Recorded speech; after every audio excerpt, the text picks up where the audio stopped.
Shalom, selamat malam dan selamat beribadah untuk kita semua.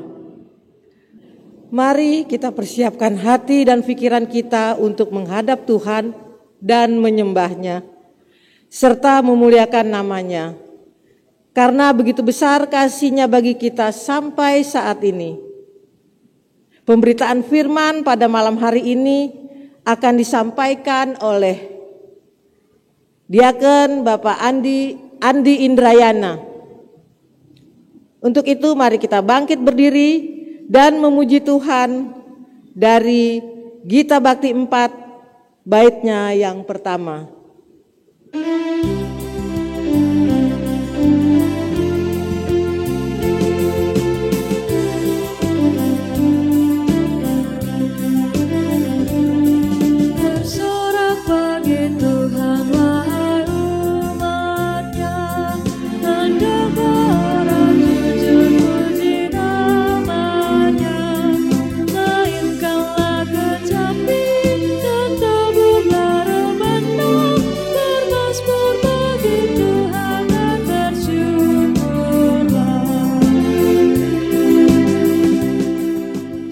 Jemaat, mari kita berdoa. Kita berdoa. Ya Tuhan Allah Bapa yang kami puji, kami sembah dan kami muliakan hanya di dalam Yesus Kristus Tuhan, Juru Selamat kami yang hidup. Kembali kami datang, kami bersyukur karena dari hari ke hari, dalam suka dan duka, Engkau selalu setia kepada kami. Engkau yang senantiasa melihat semua kekurangan dan kelemahan kami. Dan Engkau juga yang mengampuni semua dosa dan kesalahan kami. Kami bersyukur karena Tuhan memberi kesempatan kepada kami pada malam hari ini untuk menghayati persekutuan dengan Tuhan dan sesama melalui nyanyian, doa dan firman-Mu. Untuk itu hadirlah ya Tuhan, kuduskanlah ibadah kami ini dari awal, pertengahan, bahkan sampai pada akhirnya hanya di dalam nama Allah Bapa, Putra, dan Roh Kudus. Amin. Sekarang kita akan membaca Mazmur Pujian yang terambil dari Mazmur 85 ayatnya yang ke-9 sampai yang ke-14 secara silih berganti.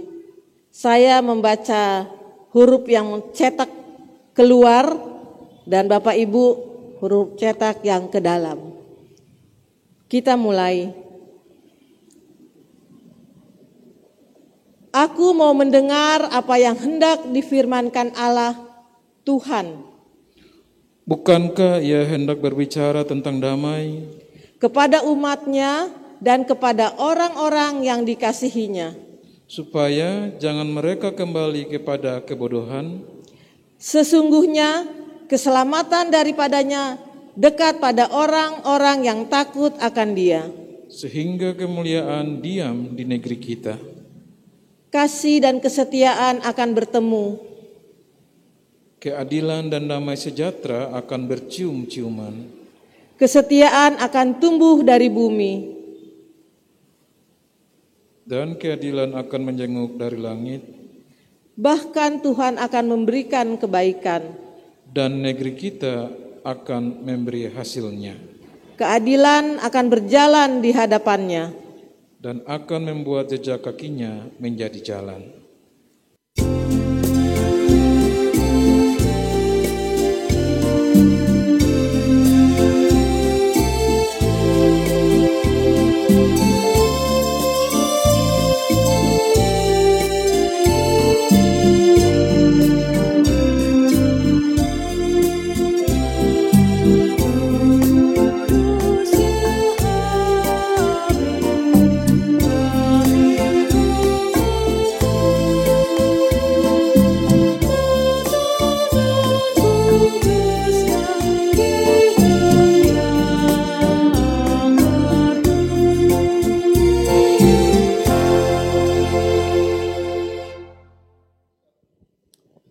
Jemaat yang dikasihi Tuhan, mari kita persiapkan bacaan kita malam ini. Diambil dari kitab Amsal 9 ayat 10 sampai 18. Baik, kita akan berdoa sebelum membacanya. Terima kasih untuk pemeliharaan-Mu ya Tuhan. Bapa, saat ini berbicaralah kepada kami, biarlah kami belajar mengerti apa yang Tuhan mau. Berikanlah hikmat-Mu supaya setiap kami dapat menjalani, memahami firman-Mu dengan bahasa yang mudah dimengerti, agar kami dapat menghidupinya dalam hidup kami. Tolonglah hamba-Mu Tuhan, karena tanpa Engkau, hamba tidak mampu memberitakan firman-Mu. Dalam waktu ke depan sepenuhnya hamba berserah dalam pimpinan Roh Kudus. Di dalam nama Tuhan Yesus kami berdoa. Amin. Jemaat yang dikasihi Tuhan, marilah berdiri untuk mendengarkan firman Tuhan yang akan saya bacakan dari Alkitab Perjanjian Lama, yaitu kitab Amsal 9, pasal yang 10 sampai dengan 18. Permulaan hikmat adalah takut akan Tuhan, dan mengenal yang Maha Kudus adalah pengertian. Karena oleh aku umurmu diperpanjang, dan tahun-tahun hidupmu ditambah. Jikalau engkau bijak, kebijakanmu itu bagi dirimu sendiri. Jikalau engkau mencemooh, engkau sendirilah orang yang akan menanggungnya. Perempuan bebal cerewet, sangat tidak berpengalaman ia, dan tidak tahu malu. Ia duduk di depan pintu rumahnya di atas kursi di tempat-tempat yang tinggi di kota. Dan orang-orang yang berlalu di jalan, yang lurus jalannya diundangnya dengan kata-kata, "Siapakah yang tak berpengalaman, singgahlah kemari."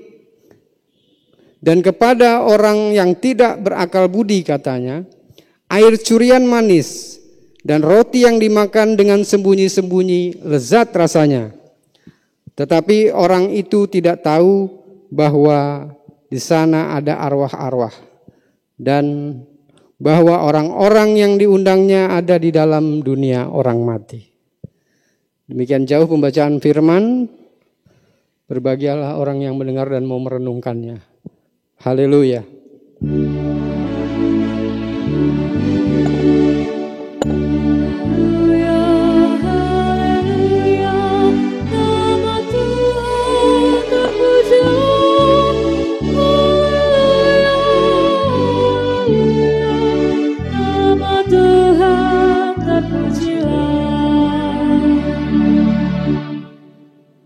Selamat malam Bapak, Ibu, Saudara yang dikasihi Tuhan Yesus Kristus. Setiap kita pasti pernah menerima suatu undangan. Entah itu undangan pesta, undangan rapat, ya, dan lain-lain. Seperti saat ini kita sedang ada dalam undangan atau perjamuan ibadah. Tentunya ketika kita merespon undangan beribadah, maka sikap hati kita menyembah. Kita memuji, kita merenungkan firman Tuhan, serta menaikkan doa dan ungkapan syukur kita kepada Tuhan. Dan inilah jamuan yang penuh dengan sukacita. Inilah jamuan iman. Maka berbahagialah kita saat ini dapat beribadah kepada Tuhan. Ini menunjukkan bahwa kita mau menerima nasihat agar menjadi bijak. Mengapa saya katakan berbahagia? Karena masih ada orang yang merespon undangan kebodohan dengan mengabaikan hikmat Tuhan. Lalu apa itu undangan kebodohan? Amsal memberitahukan kepada kita bahwa hikmat berasal dari Tuhan. Dari mulutnya lah datang pengetahuan dan kepandaian. Berbagai nasihat diberikan atau ada di dalam Amsal agar orang menjadi bijak. Nah, teks bacaan Amsal 9 ayat 10 dengan 18 memberi perumpamaan perjamuan kebodohan. Ya. Dipersonifikasikan dengan perempuan bebal yang tanpa malu mengundang orang-orang yang tidak berpengalaman untuk datang ke perjamuannya dan menikmati hidangannya yang haram, yang tersembunyi. Undangan kebodohan menarik orang untuk melakukan perbuatan tercela, perbuatan berdosa, ya. Dan biasanya dilakukan dengan sembunyi-sembunyi. Nah, orang-orang ini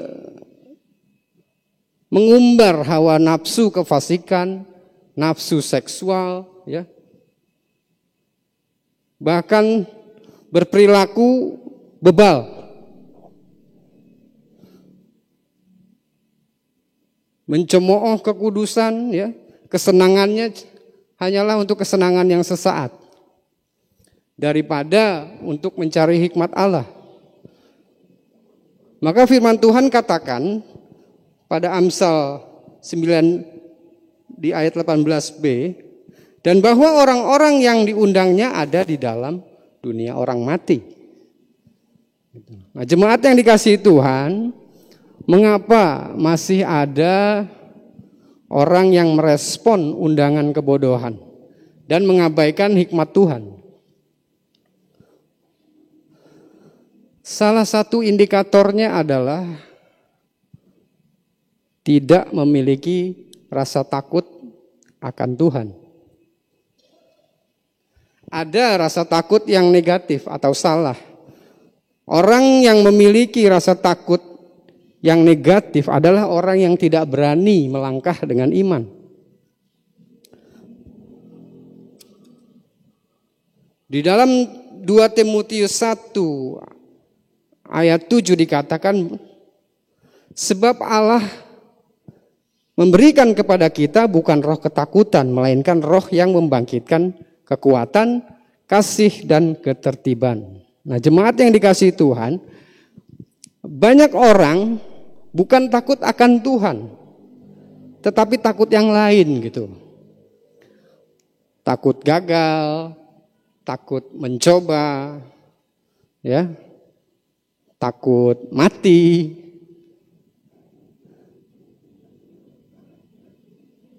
Hambanya Bill Graham pernah berkata kepada anaknya, jika kamu mendengar Bapak mati, jangan percaya. Karena sesungguhnya Bapak tidak mati. Bapak hanya pindah alamat dari hidup yang tidak kekal menuju hidup yang kekalan.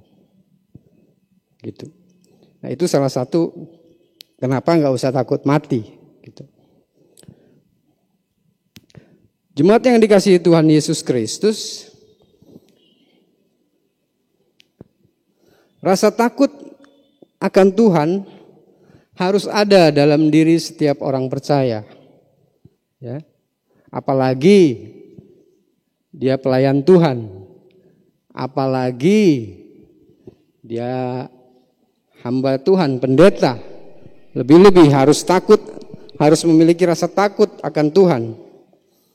Namun kita harus memiliki konsep yang benar tentang takut akan Tuhan ini. Janganlah rasa takut kita didasari oleh ketakutan. Gitu ya. Memang Tuhan akan datang kedua kali untuk menghakimi. Tetapi jika konsep rasa takut akan Tuhan kita salah, maka kita menjalani kehidupan sebagai orang Kristen juga salah. Saya mau berbuat begini, nanti Tuhan marah. Kalau Tuhan marah, nanti saya kena celaka, jatuh atau apa. Sering kita mendengar orang Kristen ngomong begitu ya. Nah, rasa takut seperti ini adalah rasa takut yang didasari oleh ketakutan. Gitu. Sementara takut akan Tuhan adalah seperti tertulis dalam Amsal 8 yang ke-13.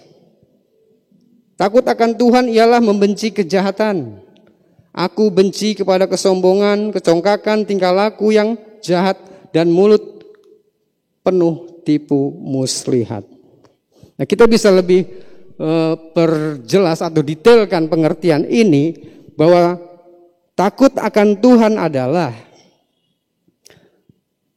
kita dengan kesadaran penuh tidak mau mengecewakan Tuhan, tidak mau mempermalukan Tuhan, dengan pikiran kita, dengan ucapan kita, dengan perkataan kita, dan sikap kita.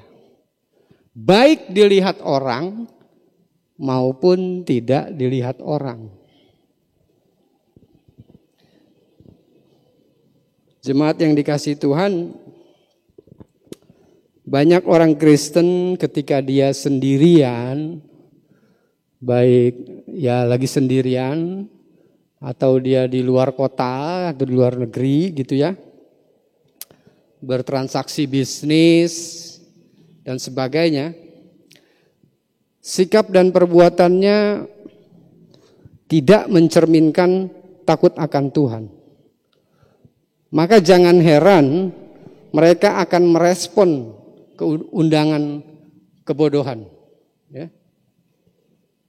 Karena berpikirnya selalu jahat, tindakannya jahat, ya, menipu. Tetapi jika takut akan Tuhan ada dalam diri kita, berarti kita sadar bahwa Tuhan memperhatikan kita. Dan Tuhan adalah Maha hadir. Dimanapun kita, Tuhan ada. Tuhan selalu memperhatikan umatnya. Ada tertulis di Tawarikh bahwa mata Tuhan menjelajahi seluruh isi bumi. Nah, sehingga kita tidak akan berani sembrono dalam bertindak, dalam berkata-kata gitu ya. Kita takut akan Tuhan gitu. Karena kita menyadari Tuhan memperhatikan kita. Kita akan mikir dulu. Nanti kalau saya berbuat begini, saya berkata seperti ini, Tuhan kecewa enggak ya gitu. Selalu kita enggak sembrono gitu. Nah, jemaat yang dikasihi Tuhan, sangatlah penting kita menanamkan dan membangun, bahkan mengembangkan rasa takut akan Tuhan, dan harus terus dilakukan, baik untuk kita pribadi ataupun anak-anak kita. Makanya berbahagia dan tidaklah khawatir ketika pasangan kita atau anak kita memiliki rasa takut akan Tuhan. Karena dia sadar penuh bahwa Tuhan memperhatikan dirinya. Sehingga dia tidak mau mengecewakan dan mempermalukan Tuhan. Orang yang takut akan Tuhan selalu merasa butuh, selalu merasa perlu untuk beribadah. Kalau saya bilang beribadah bukan hanya ibadah seperti ini, tapi saat ia menaikkan doa, saat dia saat teduh, itu juga ibadah pada Tuhan. Bapak Ibu yang dikasihi Tuhan Yesus Kristus, Tuhan memberikan kita kebebasan untuk memilih. Ya. Apakah kita memilih undangan hikmat atau undangan kebodohan? Amsal 9 ayat 10 jelas mengatakan, permulaan hikmat adalah takut akan Tuhan, dan mengenal yang Maha Kudus adalah pengertian. Ini menarik, saudara, ini menarik. Ya. Sedangkan orang yang merespon undangan kebodohan tidak menghormati Tuhan. tidak menghormati kekudusan, ya. Pikirannya atau perkataannya selalu menghina, mencemooh, menertawakan pengetahuan. Dan selalu rencana-rencananya jahat, Bapak Ibu. Itulah orang-orang yang ada di dalam undangan kebodohan. Nah, jemaat yang dikasihi Tuhan Yesus Kristus, hikmat dan kepandaian adalah anugerah dari Tuhan yang diberikan kepada kita. Kita bisa pandai karena belajar. Ya. Kita kurang pintar, dengan tekun belajar kita bisa menjadi pintar. Tetapi ketika kita pintar, ketika kita pandai tapi tidak memiliki takut akan Tuhan, bahaya, saudara. Contohnya saya saja deh, misalnya, supaya Bapak Ibu jemaat tidak ada yang tersinggung. Misalnya saya pintar bermain piano misalnya, seperti Bapak Atus misalnya, ya. Tapi saya tidak takut akan Tuhan. Maka saya akan menyepelekan pelayanan saya yang dipercayakan. Saya akan seenak-enaknya aja. Dan ini mengecewakan Tuhan. Kita boleh pandai ngutip ayat, kita boleh pandai menghafal ayat, kita boleh banyak pelayanan. Tapi kalau nggak takut Tuhan, bahaya Bapak Ibu. Kita akan tinggal di dalam kepalsuan. Dan jelas ini akan mengecewakan Tuhan. Karena dengan pikiran saja, ya, sebelah kita atau orang sekitar kita tidak tahu kalau kita sedang berpikir jahat. Kita sedang memikirkan hal-hal yang jorok gitu. Orang nggak tahu itu. Tapi sungguh mata Allah menjelajahi seluruh, dan Tuhan tahu apa yang ada di pikiran kita. Tuhan tahu kalau itu adalah bagian dari kebodohan yang menimbulkan dosa.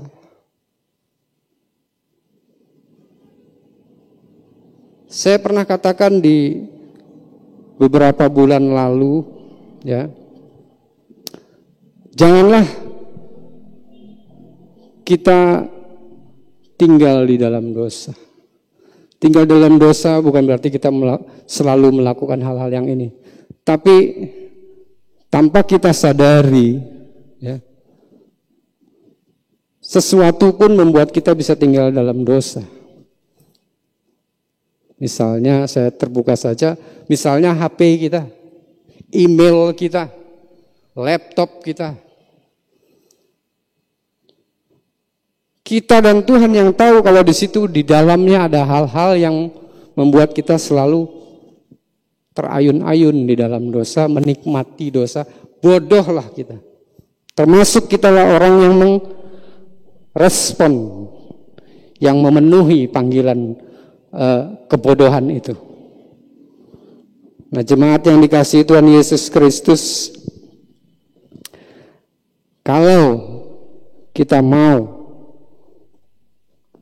dan selalu, ya, meresponi undangan hikmat, selain kita pandai,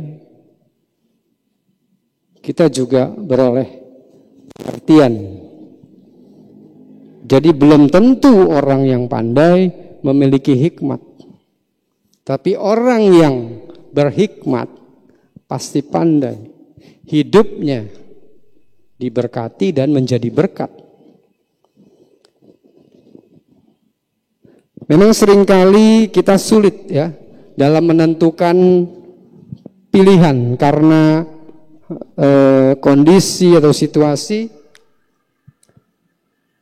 yang dilematis gitu ya. Kalau nggak saya lakukan nanti begini. Tapi kalau saya lakukan gini, akhirnya ngikutin kefasikan, kedagingan gitu. Tapi percayalah dan marilah kita jujur. Ya, apakah kita sering memenuhi undangan kebodohan? Sehingga kita merasa salah gitu ya, merasa dosa gitu ya. Untuk itu mari kita jujur kepada Tuhan, datang kepada Tuhan, memohon ampunan ya. Dan bersedia dibimbing dan diarahkannya agar kita selalu berada di jalan yang benar.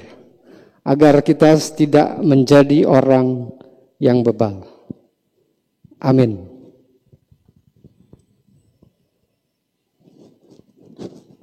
Baik, untuk meresponi firman Tuhan, kita menyanyikan Kidung Jemaat 405, bait yang pertama.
Mari kita berdoa. Bapa kami yang di surga, segala puji, hormat, dan kemuliaan hanya bagi-Mu. Terima kasih Tuhan atas pemberitaan firman-Mu ini. Kami boleh mendengar dan merenungkan firman Tuhan. Kami mau Tuhan untuk tidak menjadi orang yang bebal. Kami mau selalu meresponi hikmat-Mu. Karena kami yakin sungguh kami membutuhkan Engkau dalam setiap aspek kehidupan kami. Terima kasih Tuhan, terima kasih ya Roh Kudus. Saat ini kami mau berdoa bagi gereja-gereja-Mu di muka bumi ini. Tolonglah Tuhan biar gereja-gereja-Mu ini boleh menyatakan kemuliaan Tuhan bagi sesama umat manusia. Dan menjadi berkat bagi orang-orang dan masyarakat sekitar. Secara khusus untuk gereja GPIB Koinonia, kami berdoa untuk Ketua Majelis Jemaat Ibu Pendeta Mince Windra Manahutu dan seluruh anggota keluarga. Kiranya Engkau memberkati beliau dalam tugas dan pelayanan dan rumah tangganya. Begitu juga dengan seluruh presbiter yang ada dan komisi-komisi dan pelkat-pelkat yang ada. Kiranya Tuhan memberkati pelayanan mereka, Tuhan memberkati keluarga mereka. Kami juga berdoa untuk bangsa Indonesia Tuhan.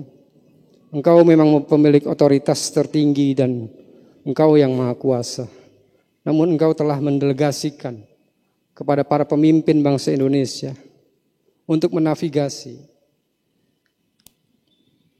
dalam sosial, politik, budaya, bahkan kesehatan. Tolonglah Tuhan, berikan para pemimpin bangsa kami roh hikmat yang takut akan Tuhan. Berikanlah mereka pengertian yang datangnya dari Tuhan saja. Sehingga bangsa Indonesia ini juga boleh mengatasi segala persoalan bangsa seturut dengan kehendak Tuhan. Dan biarlah nama Tuhan yang dimuliakan, ditinggikan atas seluruh bumi. Terima kasih Bapa di sorga.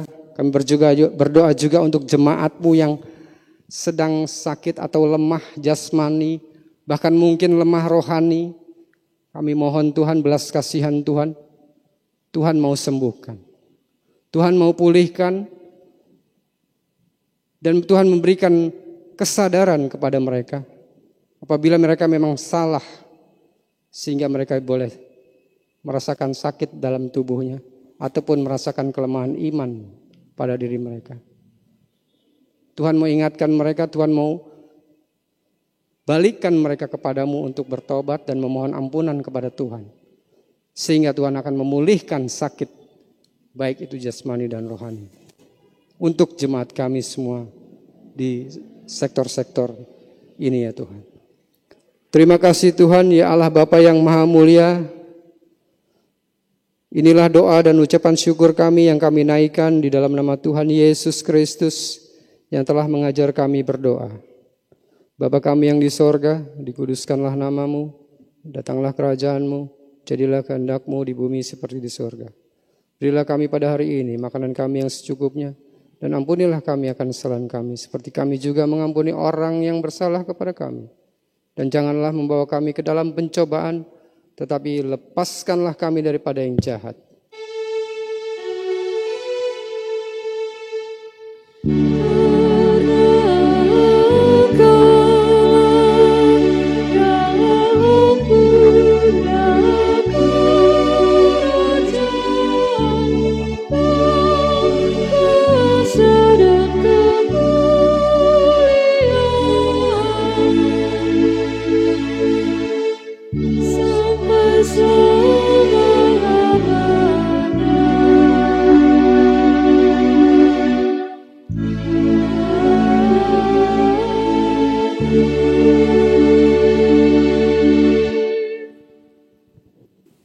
Jemaat, marilah kita menyatakan syukur kepada Tuhan dengan memberi persembahan kepadanya. Dengarlah nas Alkitab dari Roma 12 ayatnya yang pertama yang menyatakan, karena itu saudara-saudara, demi kemurahan Allah aku menasihatkan kamu, supaya kamu mempersembahkan tubuhmu sebagai persembahan yang hidup, yang kudus, dan yang berkenan kepada Allah. Itu adalah ibadahmu yang sejati.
Jemaat, mari kita berdiri dan menyerahkan ungkapan syukur kita dalam doa.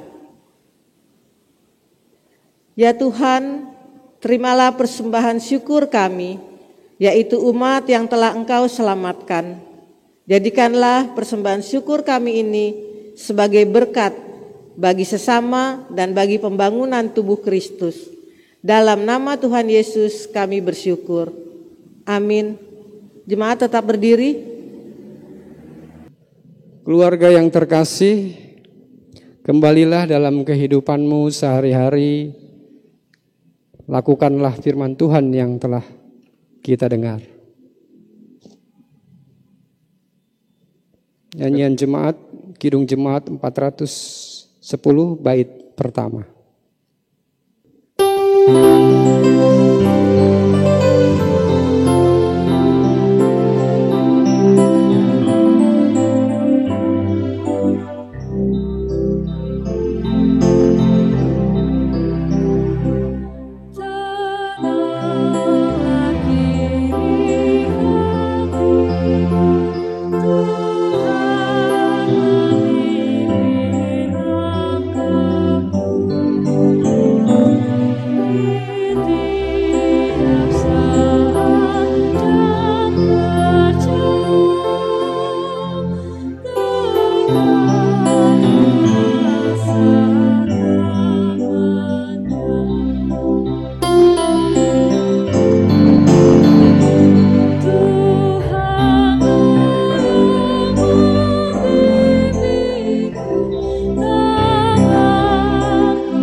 Jemaat yang dikasihi Tuhan, mari terimalah berkat yang asalnya daripada Tuhan. Kiranya kasih karunia dan damai sejahtera dari Allah Bapa dan dari Tuhan Yesus serta persekutuan dengan Roh Kudus menyertai jemaat sekeluarga sekarang sampai selama-lamanya.